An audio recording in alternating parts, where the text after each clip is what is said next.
THX was a parable about the way we were living in 1970. It wasn't about the future. Everything will be all right. I am here to protect you. We were trying to investigate the ramifications of an unbridled consumer culture that has lost any connection with the organic world and is completely self-contained. Buy more now. Buy and be happy. George was very susceptible, and is to this day, to the notion of empire crushing humanity. THX 1138 didn't have a Luke Skywalker in it. Didn't have that kind of mythic hero, you know. It was actually, I think, a much more complex film. What's wrong? I need something stronger. Take 4 red capsules. What you see in THX that you see in Star Wars is the idea of somebody fighting against a more powerful kind of force. 63410, wait for 32. It was sociological analysis. It was like putting humanity under a microscope and saying, this is who we are, this is where we can wind up, this is what we stand to lose. It was certainly, you know, to me, one of the greatest science fiction movies I'd ever seen.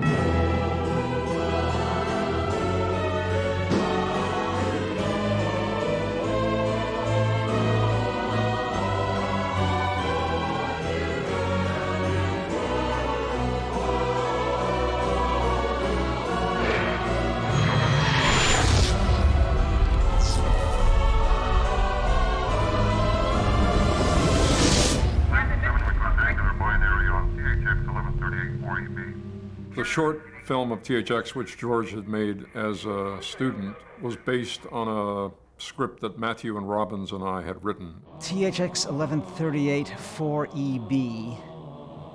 The EB, as I recall, stands for Earthborn. We were actually going to do it as a student film, and George was looking around for a story to do, and we told him about this project, and he said, aren't you going to do that underground film? And we said, no, we've got something much better. He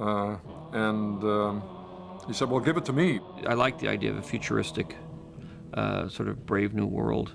And I wanted to do something extremely visual, you know, that had no dialogue and no character and that sort of thing, and sort of cross between a theatrical and a non-theatrical kind of experience. I saw the original version of THX shortly after I met George, and I thought it was really impressive. I loved it. I thought it had just great vision, camera work. You know, it was obviously a real piece of film that really worked. It was such a huge vision in so very few minutes. It was just, it just spoke volumes about the future and my favorite subject, science fiction. It's all kinetics, it's all imagery, it's all, you know, it's all working on that level. I was impressed. Then I went to USC at their annual student awards.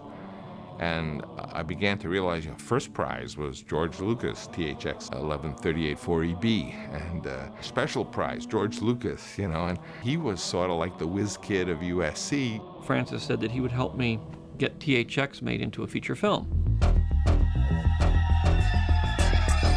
And I was sort of always emphasizing to George that cinema, like theater, is really when writing comes together with acting. Francis said, you're never going to become a good director unless you become a good writer. I said, Francis, I can't write a screenplay. He said, well, sure you can. I got paid a little bit of money, finished the screenplay, showed Francis the script, and he said, boy, you're right, you can't write a screenplay. Neither he nor Francis were satisfied with it when he finished it, although it was promising. So I said, look, Francis, Walter and I will sit down and write a draft of the screenplay, because Walter knows what this should be. Since I'd worked on the original draft and I was in San Francisco, and the natural thing was for me to work on the screenplay of THX. So at that point, Walter and I sat down and wrote a script. We started writing the screenplay, this last draft, the one that finally got made in June, and we started shooting in September. So it was a pretty quick move from starting the screenplay to starting production.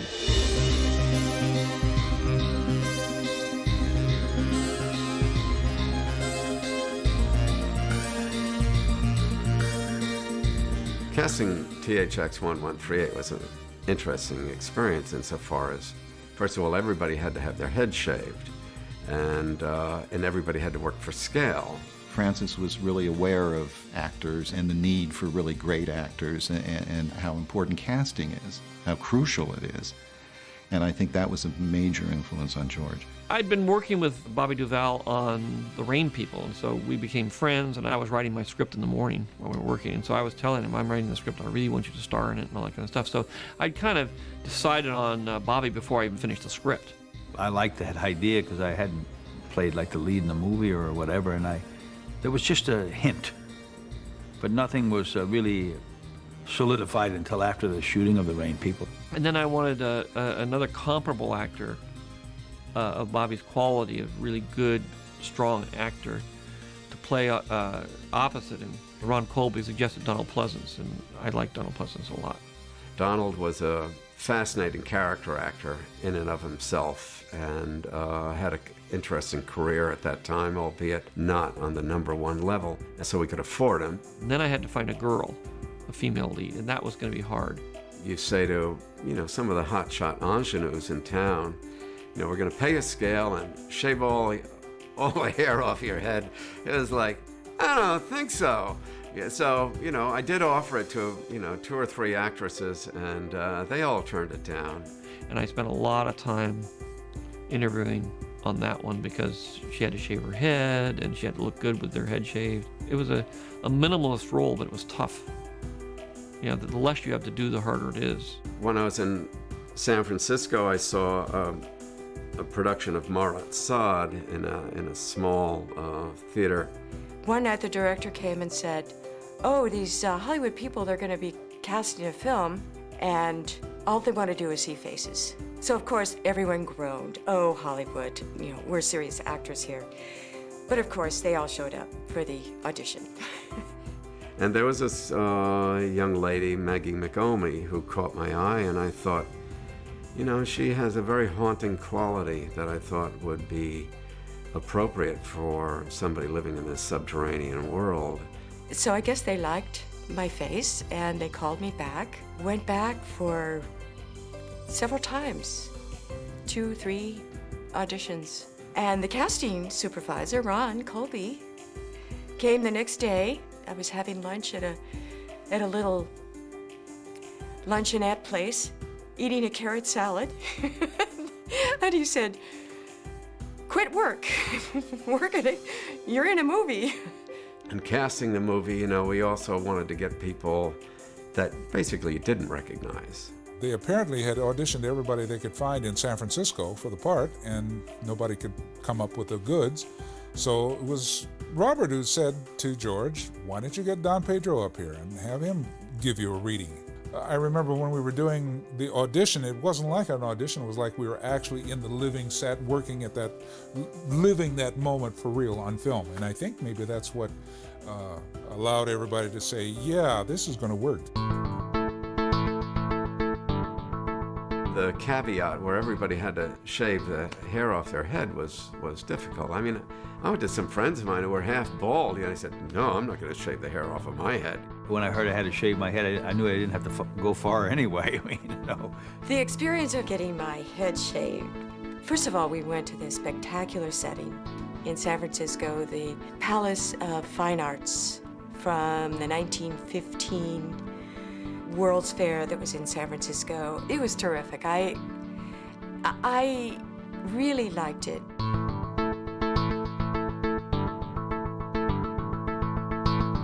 They liked the way my head looked. There was a concern, but they liked it. She still looked attractive and nice even with short hair. And then to get all of the extras to shave the hair off their head, we went to Synanon. Nobody probably remembers what that was, but Synanon was a drug rehab. Paid them $30 a day, and they shaved their heads willingly. They had $30 a day, and they had nothing else to do but walk around in a white suit with their heads shaven. They were happy, we were happy, it worked what we needed to do. And then they would, get bussed back over to Synanon to spend the night over there.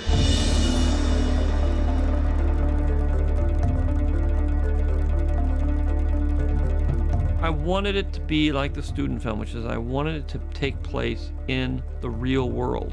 I contemplated the idea which Francis was very enthusiastic about, of doing the film in Japan.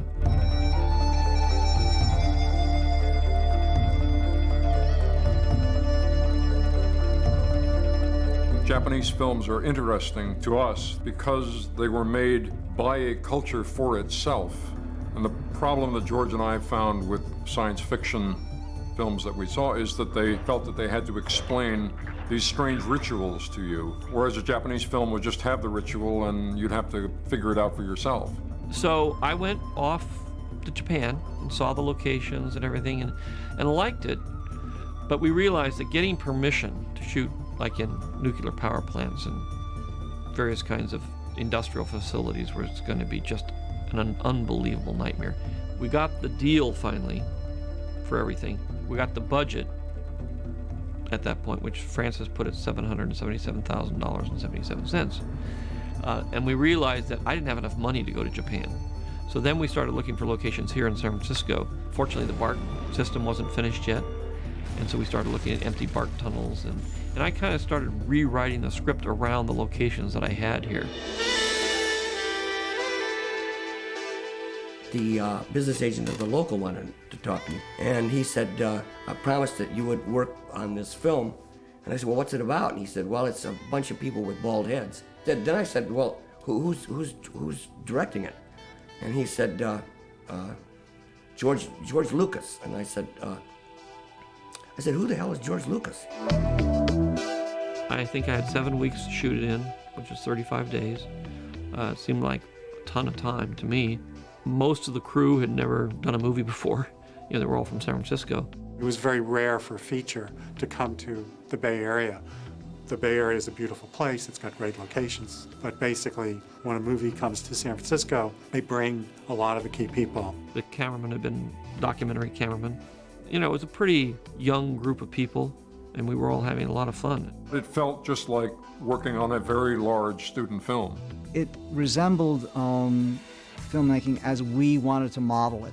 Out of town, very much on his own, and the story not making tremendous dramatic demands. It was really a different kind of vision, more of an experimental vision. It was the most dramatic film I'd ever done in terms of just the plain problems of characters playing with one another and that sort of thing. And even though I was trying to play against that, I still had to deal with the technical side of scenes, of two characters playing scenes together.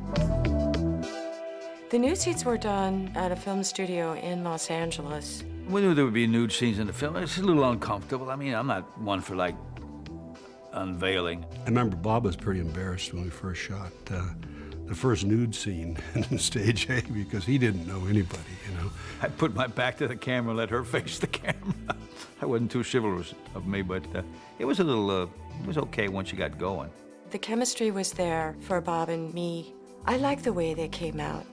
I mean, a little hugging and kissing in the movie and all that, and then when we say cut, I want to hug and kiss a little more. She said, no, you know, I mean, you get those feelings going, and it's like, but she drew the line nicely, but still was very gracious about everything. The whole prison scene was done in Los Angeles on a white stage. I believe it was 150 feet long and 100 feet wide. It was all white, 360 degrees. It was great because, you know, you could go in any direction. You could have people walking away from you, and then in the next shot have them coming towards you, and your camera's still looking in the same direction. You never know what's going on. I was watching, and, you know, they keep jabbing. Bobby Duvall is rolling around on the floor in agony and so forth, and George is going on, do it again, you know. And meanwhile, he was saying to me, I got to make a movie that's funnier. I said, well, it's pretty grim, but I guess this is a grim scene, you know. He said, I have an idea. I'd like to do a movie is about rock and roll and about cruising, and you know, Wolfman, Jack, and so forth. What are you doing here? You're not cleared for this area. You know I have a way with computers. I can program myself for any area, almost. It was my first film, you know, and I was learning a lot about things that I never had to cope with. You know, I'd have Bobby Duvall would have his perfect performance on the first rehearsal, and Donald Pleasence didn't even bother to read his lines until about the third take. And if I had a scene with the two of them together, it was really hard. I think, you know, people like George and Francis brought in actors that they trusted, and they would give them room and see what they could do and what they could bring, without pouncing right away and say, no, do it this way, do it that way. I've been working with people that have done it for 2 years or 50 years that don't seem to be doing it the right way. He was very relaxed and very laid back, like he'd been doing it for a long time, like a duck to water. He was actually a professional right from the beginning. Amazing for a fellow 25 years old. I was quite surprised at how good he was, because the only thing I'd heard about him before was from Haskell Wexler and how he had met him in a car racing place, and George was the mechanic. George used to tell me that he could walk up to a car and listen for 2 seconds and tell you what was wrong with the engine.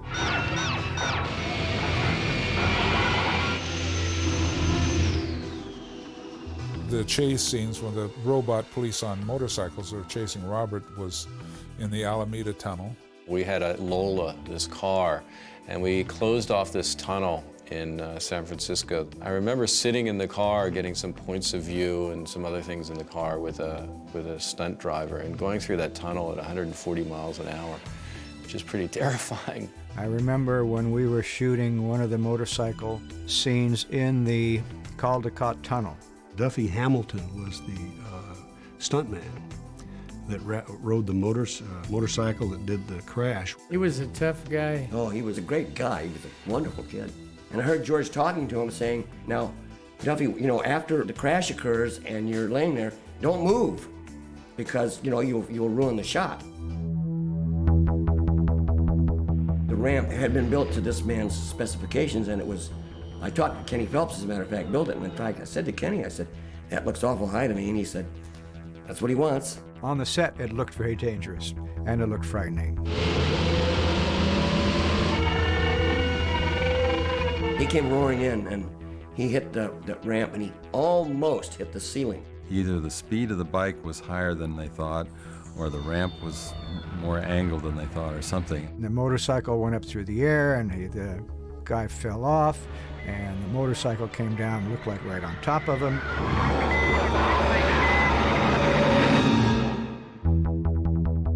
When he went up in the air and landed, and I mean everybody, Francis, myself, everybody ran, we thought he killed himself. Everybody in the room went, oh my God, he's dead. And we pulled him out, and he didn't move.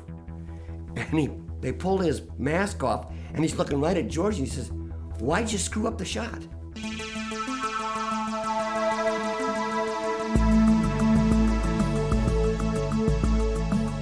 I was trying to make the film look like a documentary film. We used to call it the documentary film of the future. And the idea was that it looked very gritty, it looked very real, it looked like it was taking place in a real future. And that's why I used real locations. We were going in and out of the Lawrence Livermore Lab and the BART tunnels and the civic centers and, you know, all of these places that they had arranged to get access to. The efficiency with which George was able to make that film and to sort of create his world of that future using nothing other than existing locations, you know, was pretty phenomenal. We would light it with available lighting, very minimal, just existing lighting in a room. So I definitely wanted that documentary look and feel. And then graphically, in terms of composition, it was extremely stylized. And so I was sort of playing against the fact that it was a documentary, but I wasn't doing the shaky camera, all that kind of stuff. I was doing an extremely stylized look with no camera movement. It's all extremely Japanese in nature, very controlled. But it had this gritty kind of edge to it that was a very documentary feel. When we come out of the White Void and open the door to cross the freeway of life, we had such a limited budget, they only had about 10 or 12 actors, and they would go by the camera, everybody more or less holding on each shirt tail so we could keep the ranks tight, and they'd go down and they'd keep circling around. Circle, circle, circle, circle, and move fast as you can, move your feet. So it'd make it look like hundreds of people. It was fun. The whole thing was new and exciting and lots of fun. Everything was pretty much, you know, gum, spit, and rubber bands because there was, you know, not enough money. They have a thing that you pick up nuts and bolts with, you know, in a carpenter shop, and that's one of the things that's being used to put the hose in Duvall's mouth, and then the one, I think it was a toilet stop or something they were pushing on the side. Really, I mean, just make all this kind of fun stuff work. We had the old Dodge van that came off of Rain People. That was our grip, electric, everything. That was like this mobile unit that had, you know, all the cameras on one side and all the sound equipment on another and the dolly on top. And here was like the size of a Dodge van that you could make an entire movie. And we built that together, and George painted the cases. I still have some of them here. I can remember I was using it on a shoot going down this freeway. It was shaking, it was so heavy. You know, it was filled to the brim. You could actually go out and make a movie with this thing. The ending sequence where Duvall is climbing up to go outside into the atmosphere. We did that at the opening of the BART tunnel. That ladder that he was climbing on is actually the rebar that had been embedded in the concrete prior to them putting the rails and the other concrete on top of it. He wasn't climbing at all, he was crawling along the ground. And we looked at this and said, well, I don't know, this is hokey looking. But George knew what he was doing, and it looked perfect. When George was finishing THX, he needed the last shot, which is Robert Duvall escaping from the underground city. That kind of second unit work is tedious because you have to sit out there sometimes for 2 or 3 days to get the sun right. So Caleb Deschanel and Matt Robbins volunteered to go out and sit on the beach and get that shot. We found this place in Port Hueneme where the sun would set right at the end of the beach. We had a 1,000mm lens, which on, you know, in that format is really a long lens. And we didn't have Bob Duvall, we had Matthew Robbins played that character in that. I put on Bob Duvall's costume, and I put on, because I had very long wild hair in those days, I put on a skull cap, a flesh-colored a bald cap. And we went out there 3 or 4 times, and every time that we got towards sunset, the fog would roll in and we would miss the shot. At the time, none of us had any money, but Matthew's wife, Janet, actually had a job and actually had a credit card. And I remember going out and eating in a restaurant on her credit card, which was really exciting for us at the time. Eventually, the sun came into frame, and I stood up as if climbing out of an underground world in silhouette. The sun sets, you know, in the shot. It's at 24 frames, and everybody thinks it's time-lapse because you just see the shape of the sun in that long lens and the atmosphere of the sun setting. It's just, you know, it just changes shape, and it's exciting, and all the credits roll over that shot. And cut. Great. That's a wrap. Right on. That's it, everybody. Thank you. I was mostly editing in Mill Valley. I worked in the attic of my house, which was just an ordinary little suburban house. We had one chem. I would cut stuff during the day, and then Walter would cut stuff at night in terms of the sound, and we would sort of play off each other, and then we'd sort of talk about what one person was doing. So we were doing the whole film together. That sort of mutual influence is something that we experienced at film school, grew out of the film school experience. Never mind. Can you feel this? THX is an alien world. Maybe it's on this planet, maybe it's not, we don't know. So I had to not only do the sound, but I had to create a world. Walter and I approached it as, this is an environment, what do we think this should sound like? And Walter would play with lots of different ideas. It's an open invitation for a mind like Walter Murch to come in and create a symphonic treatment of soundtrack.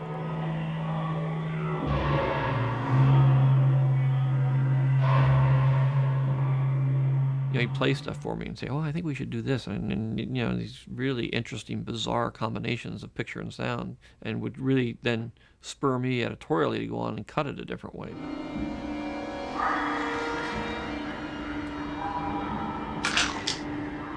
George's whole idea of the used future, which you see very much in Star Wars, is present already in THX.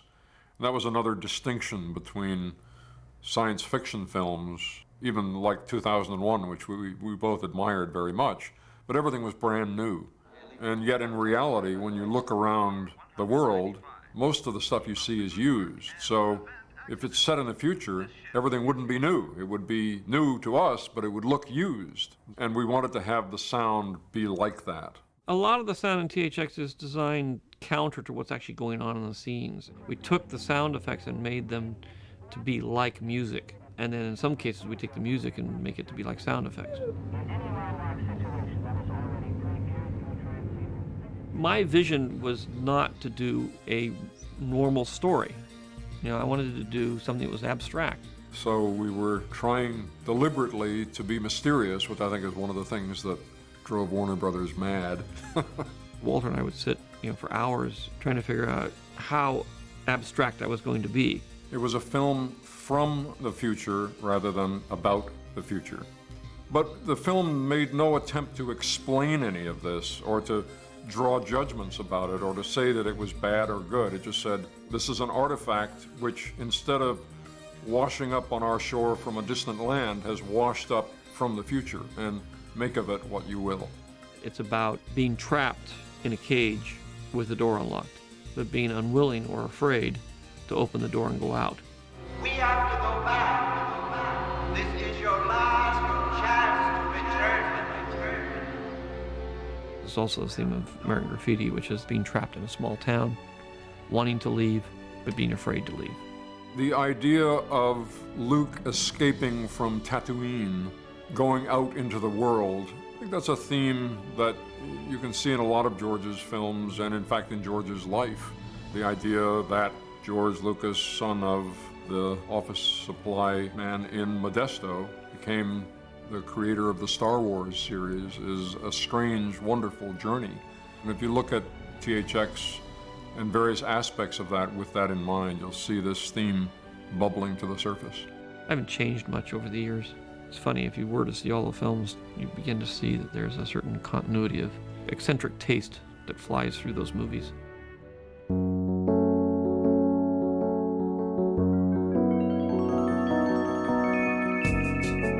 When I was 12 years old, I went to see this movie. Not THX. Actually, I went to see The Brotherhood of Satan, which is this low-budget horror movie. Playing as the second feature to this was THX 1138. In fact, I was so knocked out by THX, I hadn't expected it, that I stayed and sat through The Brotherhood of Satan again, so that I had to watch THX again. It was the first time where I really completely grasped that there was a filmmaker at work. There was a storyteller at work. I didn't even know who this guy was, but I got a mental image of him. I got this image in my head of this guy whose perspective and worldview and sociological view, it was stamped on every frame of that film. For me, it was, wow, here's another reason and a greater reason for film to exist. It's a form of communication where you can really convey ideas and really say something. And when I walked out of the theater, I remember thinking, I have to do this. What George was practicing wasn't just putting his ideas on the screen. Every shot was about craft. The lighting, the makeup, the costumes. It was just a combination of all the crafts. THX 1138 was an extraordinary film for its time. I mean, it anticipated a universe of films. I think, in a way, the THX was inspirational in some way to Blade Runner. I mean, I see certain similarities, a kind of emotional distance, sort of vast, wide shots showing a kind of apocalyptic and very George Orwellian kind of a world where you're always being spied on and observed from above or through walls. And I think that, THX had a profound impact on a lot of science fiction filmmakers that made pictures subsequent to that.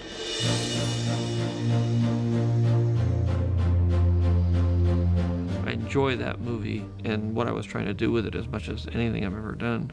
We loved it, It was definitely the kind of film that we wanted to make, and was looking at some interesting questions in the guise of a science fiction film. In the end, I make the movies for myself, and for whatever reason, I've managed to make movies that I like, and I still like them. And some of them work better than others.